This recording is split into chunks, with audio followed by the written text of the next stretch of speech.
ಇಬ್ಬರು ಮಹಿಳೆಯರು ಸೇರಿದಂತೆ ಒಂದೇ ಕುಟುಂಬದ ನಾಲ್ವರನ್ನ ಬರ್ಬರವಾಗಿ ಕೊಚ್ಚಿ ಕೊಲೆ ಮಾಡಿರುವ ಘಟನೆ ಉತ್ತರ ಕನ್ನಡ ಜಿಲ್ಲೆಯ ಭಟ್ಕಳ ತಾಲೂಕಿನ ಹಾಡುವಳ್ಳಿಯಲ್ಲಿ ನಿನ್ನೆ ನಡೆದಿದೆ.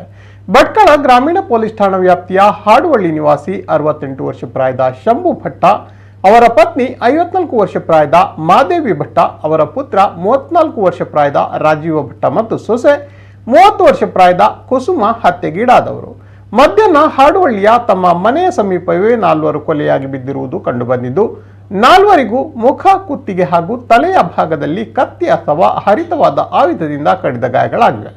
ಮೂವರು ಹತ್ತಿರದಲ್ಲಿಯೇ ಬಿದ್ದುಕೊಂಡಿದ್ದರೆ ಶಂಭು ಭಟ್ಟರ ಶವ ಸ್ವಲ್ಪ ದೂರದಲ್ಲಿ ಕಂಡು ಬಂದಿದೆ. ಮೂವರನ್ನ ಹತ್ಯೆ ಮಾಡಿದ್ದನ್ನ ಕಂಡ ಇವರು ಓಡಿ ಹೋಗುವಾಗ ಕೊಲೆಗಾರ ಬೆನ್ನಟ್ಟಿ ಕೊಲೆ ಮಾಡಿದನೆ ಅಥವಾ ತೋಟದಲ್ಲಿ ಕೆಲಸ ಮಾಡುತ್ತಿರುವವರನ್ನು ಅಲ್ಲಿಯೇ ಕೊಚ್ಚಿ ಕೊಂದರೆ ಎನ್ನುವುದು ತನಿಖೆಯಿಂದ ಗೊತ್ತಾಗಬೇಕಾಗಿದೆ. ಈ ಕೊಲೆ ಕೃತ್ಯಕ್ಕೆ ಕಾರಣ ಇನ್ನೂ ತಿಳಿದು ಬಂದಿಲ್ಲ. ಸುದ್ದಿ ತಿಳಿದ ತಕ್ಷಣ ಪೊಲೀಸರು ಸ್ಥಳಕ್ಕೆ ಧಾವಿಸಿ ನಾಕಾಬಂದಿ ಮಾಡಿದ್ದು, ಕೊಲೆಗಾರರ ಕುರಿತು ಮಾಹಿತಿಯನ್ನ ಕಲೆ ಹಾಕುತ್ತಿದ್ದಾರೆ.